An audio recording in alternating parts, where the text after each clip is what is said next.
Hello everyone, कैसे हैं आप सब लोग। और ये यूथ कंपटीशन टाइम्स प्राचीन इतिहास का पार्ट 14 है और ये इसके 13 पार्ट हम पहले प्राचीन इतिहास के कवर कर चुके हैं। और आज से हम पार्ट 14 से मौर्य साम्राज्य को स्टार्ट करते हैं। मौर्य साम्राज्य जो कि 322 से 184 ईस्वी पूर्व में था। तो मौर्य साम्राज्य में आज हम चंद्रगुप्त मौर्य के बारे में स्टार्ट करते हैं। तो आइए हम थोड़ा सा चंद्रगुप्त मौर्य के बारे में इनको बता दें, फिर आगे हम क्वेश्चन को स्टार्ट करते हैं। तो ये चंद्रगुप्त मौर्य थे। इनका प्रारंभिक जीवन यही था कि जो महावंश टीका से पता चलता है कि चंद्रगुप्त मौर्य मौर्य नगर के प्रमुख के पुत्र थे और जिनकी मतलब जो है एक सीमांत के युद्ध में मृत्यु हो गई थी। तो उस समय चंद्रगुप्त मौर्य जो है अपनी माँ के गर्भ में थे और उनकी माँ ने जो है अपने बच्चे की सुरक्षा के दृष्टिकोण को रखते हुए उन्होंने अपने भाइयों के पास आकर पाटलिपुत्र में चली आई थी और यहीं पाटलिपुत्र में ही चंद्रगुप्त मौर्य का जन्म हुआ था। जन्म के समय से ही जो है चंद्रगुप्त मौर्य को गोपालक के हाथों भेज दिया गया था और कुछ दिन बाद गोपालक ने शिकारी के हाथों भेज दिया था। फिर ये शिकारियों के यहाँ रहते भी थे और वहाँ पशुओं की देखभाल भी करते थे। विंध्याचल पहाड़ी में एक राजकीलन नामक का खेल हो रहा था। उस समय पहली बार जो है चाणक्य की भेंट हुई। तो चाणक्य जो है चंद्रगुप्त मौर्य की योग्यता से प्रभावित हुए। तो चाणक्य ने चंद्रगुप्त मौर्य को 1000 का शार्पण देकर खरीदा था। और उस समय चाणक्य, जिन्हें कौटिल्य, विष्णुगुप्त तीनों नाम से ही जाना जाता है, उस समय वो तक्षशिला विक्रमशिला विश्वविद्यालय के कुलपति थे। तो वह चंद्रगुप्त मौर्य को लेकर वहाँ तक्षशिला आए और वहाँ 8 वर्षों तक उनको शिक्षा प्रदान की। फिर वो चंद्रगुप्त मौर्य को एक योग्य सेनापति जो है बनाया। इस तरह से वो बाद में एक अच्छे सम्राट, योग्य सम्राट बनकर उन्होंने शासन किया था। आइए फिर, नहीं तो ज़्यादा एक्सप्लेन करेंगे तो फिर वीडियो बहुत लंबा हो जाएगा। आइए हम इसको कंप्लीट करते हैं, इनके क्वेश्चन आंसरों को।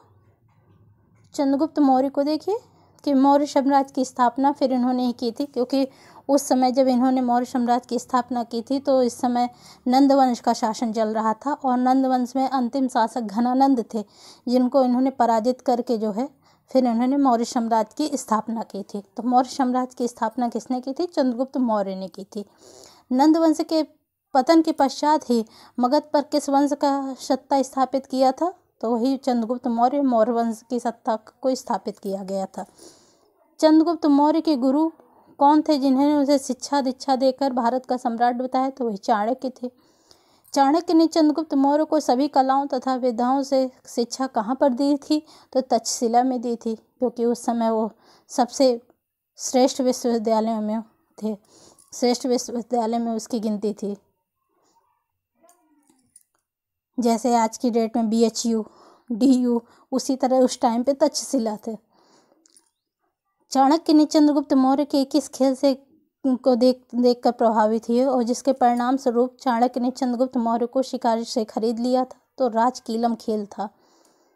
चंद्रगुप्त मौर्य का राज्यारोहण कब हुआ था? 322 ईस्वी पूर्व में हुआ था। चंद्रगुप्त मौर्य के साम्राज्य की राजधानी कहाँ पर स्थित थी? तो पाटलिपुत्र में थी। सर्वप्रथम भारत में राजनीतिक रूप से एकबद्ध किया था चंद्रगुप्त मौर्य ने ही एकबद्ध किया था। भारत का प्रथम ऐतिहासिक सम्राट किसे माना जाता है? चंद्रगुप्त मौर्य को ही माना जाता है। चंद्रगुप्त मौर्य की उत्पत्ति के संदर्भ में मत देखिए। किस ग्रंथ से चंद्रगुप्त मौर्य को नंदराज का पुत्र कहा गया है? तो ये मुद्रा राक्षस, जो विशाखादत्त की पुस्तक थी, तो उनकी पुस्तक से या उन्हीं के ग्रंथ से पता चलता है कि चंद्रगुप्त मौर्य को नंदराज का पुत्र कहा गया है। विशाखादत्तकृत जो मुद्रा राक्षस चंद्रगुप्त मौर्य को किस वर्ण का माना गया है? तो ये वृखल अथवा कुलहीन वर्ण का माना गया है। हेमचंद्रकृत परिशिष्ट पर्व में चंद्रगुप्त मौर्य को किसका पुत्र बताया गया है? तो मयूर पोषक की मुखिया की पुत्री का पुत्र बताया गया है। और क्षेमेंद्र की कृत जो बृहत कथा मंजरी है तथा सोमदेव कृत कथा सरित सागर से चंद्रगुप्त मौर्य की उत्पत्ति किस वर्ण से की गई है? तो शूद्र वर्ण से की गई है। बौद्ध ग्रंथ महाबोधि से चंद्रगुप्त मौर्य को किस कुल का बतलाया गया है? तो राजकुल का बताया गया है। चंद्रगुप्त मौर्य के संदर्भ में विदेशी मत देखिए। एरियन तथा प्लूटार्क कि एरियन तथा प्लूटार्क ने चंद्रगुप्त मौर्य की पहचान किस रूप में की थी? तो एंड्रोक्रोट्स के रूप में की थी। और विलियम जोन्स ने चंद्रगुप्त मौर्य की पहचान किस रूप में की थी? तो सैंड्रोक्रोट्स के रूप में की थी। सैंड्रोक्रोट्स तथा एंड्रोक्रोट्स का तादाद में चंद्रगुप्त मौर्य के साथ किसने स्थापित किया था? तो विलियम जोन्स ने स्थापित किया था। सैंड्रोक्रोट्स, चंद्रगुप्त मौर्य और सिकंदर महान की भेंट का उल्लेख किसने किया था? तो जस्टिन प्लूटार्क ने किया था। और चंद्रगुप्त मौर्य की सेना को डाकुओं का गिरोह किसने कहा था? तो जस्टिन ने कहा था। किस इतिहासकार ने लिखा था कि चंद्रगुप्त मौर्य ने 6 लाख सेना को लेकर समूचे भारत पर अपना आधिपत्य स्थापित किया था? तो जस्टिन व प्लूटार्क ने ही ये लिखा था। किस इतिहासकारों का कथन है कि सिकंदर की मृत्यु के पश्चात भारत ने अपनी गर्दन से दास्ता का जुआ उतार फेंका तथा अपने गवर्नरों की हत्या कर दी? इस स्वतंत्रता का जन्मदाता सैंड्रोक्रोट्स ये चंद्रगुप्त था? तो जस्टिन ने ही लिखा था। चंद्रगुप्त मौर्य की उपलब्धियां देखिए। चाणक्य ने किस कार्य की पूर्ति के लिए चंद्रगुप्त को तैयार किया था? तो यूनानियों के विदेशी शासन से देश को मुक्त कराना और नंदों के घृणित एवं अत्याचारपूर्ण शासन को समाप्त करना। चंद्रगुप्त मौर्य सर्वप्रथम अपना विजय अभियान किस क्षेत्र में प्रारंभ किया था? तो सिंध तथा पंजाब क्षेत्र में प्रारंभ किया था। सिंध तथा पंजाब विजय के उपरांत चंद्रगुप्त मौर्य किस क्षेत्र पर आक्रमण किया था? मगध पर आक्रमण किया था। चंद्रगुप्त मौर्य के मगध पर आक्रमण के समय मगध साम्राज्य का शासक कौन था? तो घनानंद था। यही नंदवंश का अंतिम शासक था। इसी को पराजित करके चंद्रगुप्त मौर्य ने मौर्य साम्राज्य की नींव रखी थी। यह मौर्य साम्राज्य को स्थापित किया था। चंद्रगुप्त मौर्य किस नंद को शासक को पराजित करके मगध साम्राज्य पर अधिकार कर लिया था? तो घनानंद शासक को पराजित करके अधिकार कर लिया था। किस यूनानी इतिहासकार ने उल्लेख किया था कि सेल्यूकस ने किस सिंधु नदी पार कर चंद्रगुप्त मौर्य से युद्ध किया था? तो एपियानस जो है यूनानी इतिहासकार था, इसने उल्लेख किया था कि सेल्यूकस ने सिंधु नदी पार कर चंद्रगुप्त मौर्य से युद्ध किया था। सिकंदर के साम्राज्य का पूर्वी भाग से शासन सेल्यूकस की आक्रमणकारी सेना को चंद्रगुप्त मौर्य के किस वर्ष परास्त किया था? तो 305 ईस्वी पूर्व में परास्त किया था। चंद्रगुप्त मौर्य तथा सेल्यूकस के मध्य संधि की शर्तें देख लीजिए। सेल्यूकस ने चंद्रगुप्त मौर्य को अराकोशिया मतलब कंधार, पेरोपनिसडाई मतलब काबुल, एरिया, हेरात तथा जेडोसरिया मकरान तट के प्रदेश दिए थे। सेल्यूकस ने अपनी पुत्री हेलेना का विवाह चंद्रगुप्त मौर्य से कर दिया था। एपीएस तथा स्ट्रैबो ने विवरण दिया है कि इस समय प्रथम अंतर्राष्ट्रीय विवाह की संभावना को सर्वप्रथम विंसेंट स्मिथ ने लिपिबद्ध किया था। चंद्रगुप्त मौर्य ने अपनी तरफ से 500 लड़ाकू हाथी सेल्यूकस को उपहार में दिए थे। और सेल्यूकस ने मेगास्थनीज नामक राजदूत को अराकोशिया कंधार से चंद्रगुप्त मौर्य के दरबार में जो भेजा था, उसे भारत में आने वाला प्रथम विदेशी राजदूत था। मुद्रा राक्षस ग्रंथ से भी चंद्रगुप्त से सेल्यूकस से युद्ध का विवाह हेलेना से विवाह का विवरण मिलता है। जो मुद्रा राक्षस विशाखादत्ती का ग्रंथ है, उससे चंद्रगुप्त के सेल्यूकस से युद्ध का वर्णन और तथा हेलेना से विवाह का वर्णन, दोनों का वर्णन जो है मुद्रा राक्षस ग्रंथ से मिलता है। चंद्रगुप्त मौर्य के साम्राज्य का विस्तार देखिए। जस्टिन के विवरण से पता चलता है कि संपूर्ण भारत उसके अधिकार में था। चंद्रगुप्त मौर्य का विशाल साम्राज्य उत्तर पश्चिम के ईरान की सीमा से लेकर दक्षिण के उत्तरी कर्नाटक तक था। पूर्व में मगध से लेकर पश्चिम से सौराष्ट्र तथा सोपरा तक का संपूर्ण प्रदेश में उसका साम्राज्य के अधीन था। इसका नोट देखिए। स्मिथ के अनुसार जो है हिंदू कुश पर्वत पर भारत की वैज्ञानिक सीमा थी। यह वैज्ञानिक सीमा था। यूनानी लेखक ने पेरोपनिस अथवा इंडियन काकेकस कहते थे। जो यूनानी लेखक थे वो जो हिंदू कुश पर्वत को जो है पेरोपनिस अथवा इंडियन काकेकस कहते थे। चंद्रगुप्त मौर्य से संबंधित प्रश्न देखिए। किस मौर्य सम्राट ने दक्कन की विजय प्राप्त की? तो चंद्रगुप्त मौर्य ही थे। मालवा, गुजरात एवं महाराष्ट्र को किस मौर्य शासक ने पहली बार जीता? चंद्रगुप्त मौर्य ने जीता। वह कौन सा अभिलेख है जिससे प्रमाणित होता है कि चंद्रगुप्त का प्रभाव पश्चिम भारत में था? तो ये शक शासक थे रुद्रदामन।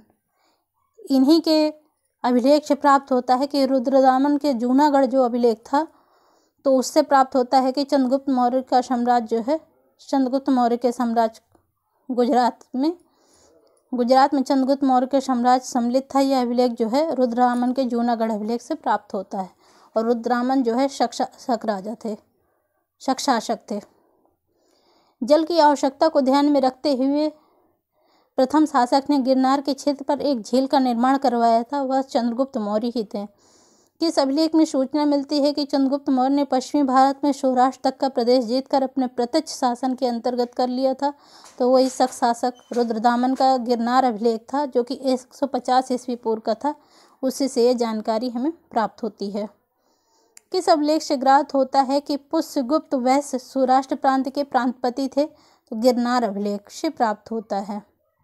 चंद्रगुप्त मौर्य का सौराष्ट्र प्रांत का राज्यपाल कौन था? तो पुष्यगुप्त वैश्य थे। सौराष्ट्र प्रांत से सुदर्शन झील का निर्माण किसने करवाया था? तो पुष्यगुप्त वैश्य ने करवाया था। चंद्रगुप्त मौर्य के दक्षिण भारत की विजय के संदर्भ में जानकारी कहाँ से प्राप्त होती है? तो अशोक के अभिलेखों से तथा जैन एवं तमिल क्षेत्रों से प्राप्त होती है, तमिल स्रोतों से प्राप्त होती है। भारत का वह कौन सा प्रथम साम्राज्य था जिसकी सीमा समुद्र से बंगाल की खाड़ी, अरब सागर तक विस्तृत थी? तो मौर्य साम्राज्य की थी। कौन सी साहित्यिक कृति विस्तार पूर्वक वर्णित करती है कि नंदों को चंद्रगुप्त मौर्य और कौटिल्य से मिलकर खदेड़ा था? तो विशाखा दत्त का जो मुद्रा राक्षस ग्रंथ था, इसी से यह कृति विस्तार पूर्वक वर्णित की गई है कि नंदों को चंद्रगुप्त मौर्य और कौटिल्य ने मिलकर खदेड़ा था। वह कौन सा मौर्य राजा था जिसने राजमुकुट को त्याग कर जैन धर्म को स्वीकार कर लिया? तो चंद्रगुप्त मौर्य थे, क्योंकि जैन धर्म जो स्थूलभद्र के संस्थापक भद्रबाहु थे, उन्हीं के आदेश के अनुसार इन्होंने जैन धर्म स्वीकार कर लिया था और उन्हीं के साथ श्रवणबेलगोला कर्नाटक चले गए थे। चंद्रगुप्त मौर्य ने जैन धर्म की दीक्षा किससे ली थी? तो भद्रबाहु से ली थी। किस विदेशी यात्री ने चंद्रगुप्त मौर्य की राजसभा में प्रवेश किया था? तो वे मेगास्थनीज थे। और चंद्रगुप्त मौर्य की पत्नी सेल्यूकस निकेटर की पुत्री थी, उनका क्या नाम था? हेलेना था।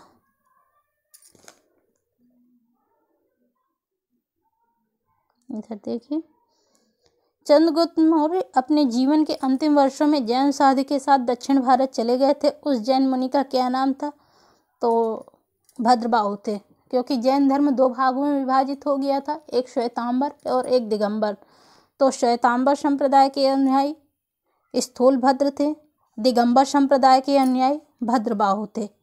तो ये भद्रबाहु जो है दिगंबर संप्रदाय के अनुयायी थे, क्योंकि श्वेतांबर जो है श्वेत वस्त्र धारण करते थे और जो दिगंबर संप्रदाय के अनुयायी थे, ये चारों दिशाओं को ही अपना वस्त्र मानते थे।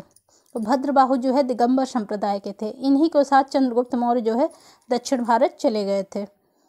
बृहत कथा, गाथा, सप्तशती, वासवदत्ता, मुद्रा राक्षस कृतियों में से किस कृति में चंद्रगुप्त मौर्य के मगध का राज सिंहासन से प्राप्त करने की कथा दी गई है? तो मुद्रा राक्षस में, मतलब गाथा सप्तशती है, बृहत कथा है और वासवदत्ता है, मुद्रा राक्षस। तो इन कृतियों में किस कृति में चंद्रगुप्त मौर्य के राज सिंहासन करने की कथा दी गई है? तो केवल मुद्रा राक्षस में दी गई है, जो कि विशाखा दत्त का था। एक मिनट, टेक्निकल एरर,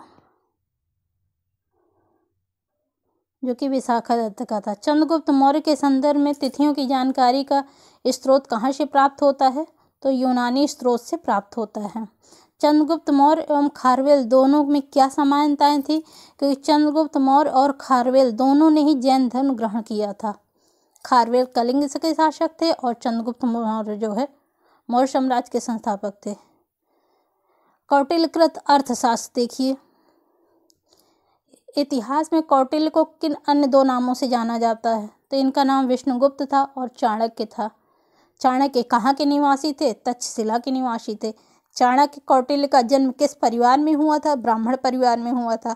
चाणक्य किस शिक्षा केंद्र के प्रमुख आचार्य थे? तक्षशिला के प्रमुख आचार्य थे। पुराणों में चाणक्य को क्या कहा गया है? तो द्विजसर्व तथा श्रेष्ठ ब्राह्मण कहा गया है। कौटिल्य के राज प्रशासन के ऊपर किस ग्रंथ की रचना की गई है?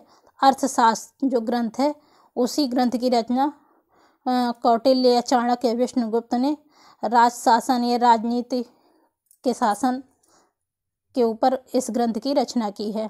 कौटिल्यकृत अर्थशास्त्र की विषय वस्तु क्या है? शासन के सिद्धांतों की पुस्तक है।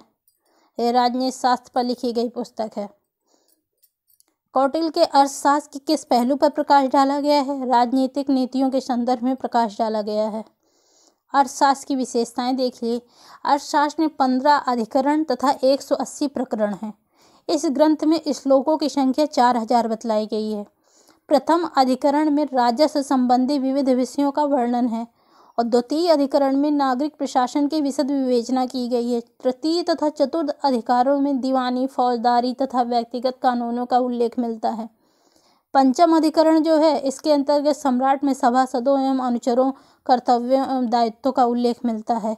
छठे अधिकरण में राज्यों के सप्तांगों, स्वामी, अमात्य, राष्ट्र, दुर्ग, बल, कोष तथा मित्र के स्वरूप में कार्यों का वर्णन किया गया है।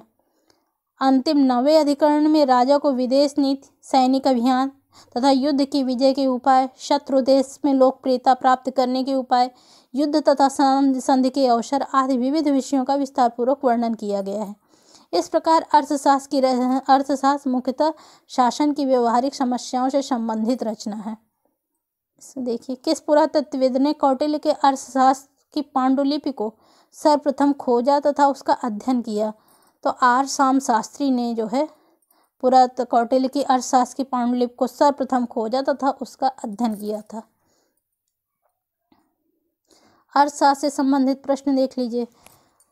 कौटिल्यकृत अर्थशास्त्र की तुलना किस यूरोपीय विद्वान से की पुस्तक से की जाती है? तो मैकियावेली के प्रिंस से की जाती है। तभी भारत का मैकियावेली किसे कहा जाता है? तो कौटिल्य को कहा जाता है। तो इनकी जो अर्थशास्त्र की तुलना है तो मैकियावेली प्रिंस से की जाती है, मैकियावेलीकृत के प्रिंस से की जाती है। राज्य के एक सप्तांश सिद्धांत के अनुसार राज्य का 7वां अंग कौन सा है? तो मित्र है, क्योंकि इसके 7 अंग कौन से हैं? राजा, अमात्य, जनपद, दुर्ग, कोष, दंड और मित्र। तो 7वां अंग सबसे लास्ट में कौन सा आया? मित्र है। अर्थशास्त्र के अनुसार मौर्य काल में शासकीय कर्मचारियों की अधिकतम और न्यूनतम वेतन का अनुपात क्या था? तो 48,000 पर्ण से 60 पर्ण तक था। कौटिल्य के अर्थशास्त्र के अनुसार स्थानीय को किस प्रशासनिक इकाई थी? स्थानीय किसकी प्रशासनिक इकाई थी? तो 800 ग्रामों की प्रशासनिक इकाई थी। किस विद्वान के अनुसार मुद्रा जालसाजों के संदर्भित में वर्णित किया गया है? तो कौटिल्य के अर्थशास्त्र में जो है मुद्रा जालसाजों को संदर्भित किया गया है। कौन सी पहली पुस्तक थी जो अधिकारियों के वेतन के रूप में नगद वेतन देने का सुझाव देती थी? तो अर्थशास्त्र था। अर्थशास्त्र में उल्लिखित सीताध्यक्ष किस विभाग से संबंधित थे? तो कृषि से संबंधित थे। कौटिल्य के अनुसार कंटक शोधन से संबंधित किससे संबंधित था? तो फौजदारी न्यायालय से संबंधित था। इसमें 2 न्यायालय थे, एक फौजदारी न्यायालय, एक दीवानी न्यायालय। तो कंटक शोधन जो है फौजदारी न्यायालय को कहते थे और धर्मस्थली न्यायालय वो दीवानी न्यायालय को कहते थे। कौटिल्य के अर्थशास्त्र में वर्णित संस्था शब्द का संबंध किससे है? तो गुप्तचर व्यवस्था से है। कौटिल्यकृत अर्थशास्त्र के अनुसार राजा की ओर से सिक्के ढलवाने वाले अधिकारी को क्या संज्ञा दी गई है? तो लक्षणाध्यक्ष की संज्ञा दी गई है। कौटिल्यकृत अर्थशास्त्र में उल्लिखित अंतपाल नामक अधिकारी का कर्तव्य था मार्गों से था। जो अंतपाल थे वो मार्गों का अधिकारी था। किस ग्रंथ में चंद्रगुप्त मौर्य की परिषद का उल्लेख किया गया है? तो अर्थशास्त्र जो ग्रंथ है उसमें चंद्रगुप्त मौर्य की परिषद का उल्लेख किया गया है। किस विद्वान ने अर्थशास्त्र पर टीका लिखी है? तो भट्ट स्वामी ने अर्थशास्त्र पर टीका लिखी है। भट्ट स्वामी ने अर्थशास्त्र पर टीका किस नाम से लिखी है? तो प्रतिपदा या पंचिका नाम से जो है टीका लिखी है। अर्थशास्त्र में पुनर्विन्यास से स्पष्टता निर्दिष्ट होता है कि औद्योगिक एवं व्यापारिक वर्गों को कहाँ पर स्थान दिया गया था? तो नगर में विशिष्ट स्थान दिया गया था। कौटिल्य द्वारा प्रयुक्त धर्मस्थलीय शब्द से क्या तात्पर्य है? तो अभी हमने बताया था ना 2 न्यायालय होते हैं, फौजदारी न्यायालय कंटक शोधन और धर्मस्थलीय न्यायालय जो दीवानी न्यायालय से संबंधित था। तो धर्मस्थलीय न्यायालय जो है न्यायालय से ही संबंधित था। अर्थशास्त्र के अनुसार सेना में किस वर्ण के लोग सम्मिलित होते थे? तो क्षत्रिय, शूद्र, वैश्य और ब्राह्मण वर्ण के लोग जो है सम्मिलित होते थे। कौटिल्य के द्वारा राजा के संदर्भ में दिए गए सत्य कथन है कि राजा को सर्वशक्तिशाली होना चाहिए, राजा को शक्तिशाली सेना रखनी चाहिए, जासूसी के लिए राजा को बहुतायत में जासूस रखने चाहिए। कौटिल्य के अर्थशास्त्र में कर संग्रहकर्ता को क्या कहा गया है? समाहर्ता कहा गया था। किसने कहा था कि राजा को मंत्रियों से परामर्श लेनी चाहिए, अकेला पहिया नहीं चल सकता? तो कौटिल्य ने कहा था। अर्थशास्त्र में किसने वर्णित किया था कि मौर्यों के शासनकाल में जहाज रानी पर राज्य का एकाधिकार था? तो कौटिल्य ने ही यह वर्णित किया था। अपने ऊपर आश्रित बच्चों एवं पत्नी से समुचित व्यवस्था के बिना भिक्षु बनने वाले के लिए किसने दंड का विधान की बात किसने कही थी? तो कौटिल्य ने कही थी। कौटिल्य के अर्थशास्त्र में वर्णित प्रणय कर कैसे तात्पर्य रखता था? तो ये एक आपातकालीन कर था, उससे तात्पर्य रखता था। कौटिल्य के अनुसार सर्वाधिक ब्याज दर किससे वसूल किया जाता था? समुद्र व्यापार के व्यापारियों से वसूल किया जाता था। कौटिल्यकृत अर्थशास्त्र में राजा को क्या परामर्श दिया गया है? तो सभी के प्रति उदार होना जो है राजा को परामर्श दिया गया है। कौटिल्य के अर्थशास्त्र में किस विषय के संदर्भ में न्यूनतम जानकारी होती है? तो व्यापार मार्ग के संदर्भ में जो है न्यूनतम जानकारी होती है। प्राचीन भारत के राजनीति के संदर्भ में कौटिल्यकृत अर्थशास्त्र में राज्य के कितने अंगों का उल्लेख किया गया है? तो 7 अंगों का उल्लेख किया गया है। मेगास्थनीज कृत की इंडिका देखिए। मेगास्थनीज सेल्यूकस निकेटर द्वारा चंद्रगुप्त मौर्य की राजसभा में भेजा गया यूनानी राजदूत था। मेगास्थनीज चंद्रगुप्त मौर्य की राजसभा में 304 से 299 ईस्वी तक रहा है। भारत में रहकर जो देखा सुना उसने इंडिका नामक पुस्तक में लिपिबद्ध किया। और मेगास्थनीज ने की इंडिका का अंश उद्धरणतः यूनानी रोमीय लेखक एरियन, स्ट्रैबो, प्लिनी की रचनाओं में मिलते हैं। मेगास्थनीज के अनुसार भारतीय समाज के 7 वर्ग थे: दार्शनिक, कृषक, शिकारी मतलब पशुपालक, व्यापारी या शिल्पी, योद्धा, निरीक्षक, सभासद। मेगास्थनीज के अनुसार भारतीय यूनानी देवता डियोनिसियस, जिन्हें शिव कहा गया, तथा हेराक्लीज कृष्ण की पूजा करते थे। पाटलिपुत्र की विशेषता देखिए। मेगास्थनीज ने पाटलिपुत्र का वर्णन इस प्रकार किया कि यहाँ 80 स्टेडिया 16 किलोमीटर लंबा तथा 15 स्टेडिया 3 किलोमीटर चौड़ा था। इसके चारों ओर 185 मीटर चौड़ी तथा 30 हाथ गहरी खाई थी। नगर की चारों ओर एक ऊंची दीवार से घिरा था, जिसमें 64 तोरण द्वार तथा 570 बुर्ज थे। नगर के प्रबंध में नगर परिषद होता था, जिसमें 5 सदस्यों वाली 6 समितियां होती थी। मतलब इसमें 6 समितियां होती थी और 6 समितियां जो थी उसमें प्रत्येक समिति में 5 सदस्य होते थे और उनका सभी का अलग अलग कार्य भी था। नगर में के मध्य चंद्रगुप्त की विशाल राजप्रासाद स्थित था और मेगास्थनीज के अनुसार भव्यता और शान शौकत में उषा तथा एक बतना के राजमहल की उसकी तुलना नहीं कर सकते हैं। मौर्य इस प्रकार मेगास्थनीज के विवरण के आधार पर चंद्रगुप्त मौर्य के समय राजनीतिक, सामाजिक, धार्मिक तथा आर्थिक दशा पर प्रकाश पड़ता है। का नोट देख लीजिए। बिहार में पटना, जिसका प्राचीन नाम पाटलिपुत्र था, इसके समीप बुलंदी बाग पे कुम्हरार में की गई खुदाई से मौर्य काल में लकड़ी के विशाल भवनों के अवशेष प्रकाश में आए हैं। इसको प्रकाश में लाने का श्रेय स्पूनर महोदय को है। आज के लिए इतना ही रखते हैं। कल हम आगे अशोक शासन के बारे में पढ़ेंगे, जो कि 15 पार्ट होगा। तब तक आप इसको अच्छे से रिवीजन और कर लीजिए, क्योंकि 1 लाइनर ही सारे क्वेश्चन हैं और आए हुए एग्ज़ामों में क्वेश्चन हैं, जिससे आपका रिवीजन एक क्विक रिवीजन के तौर पर हो जाएगा और वेरी इम्पॉर्टेंट क्वेश्चन भी हैं। Okay, thank you so much. पर आप सब लोग मेरे मोटिवेशन के लिए प्लीज़ सब्सक्राइब एंड लाइक ज़रूर कर दीजिएगा।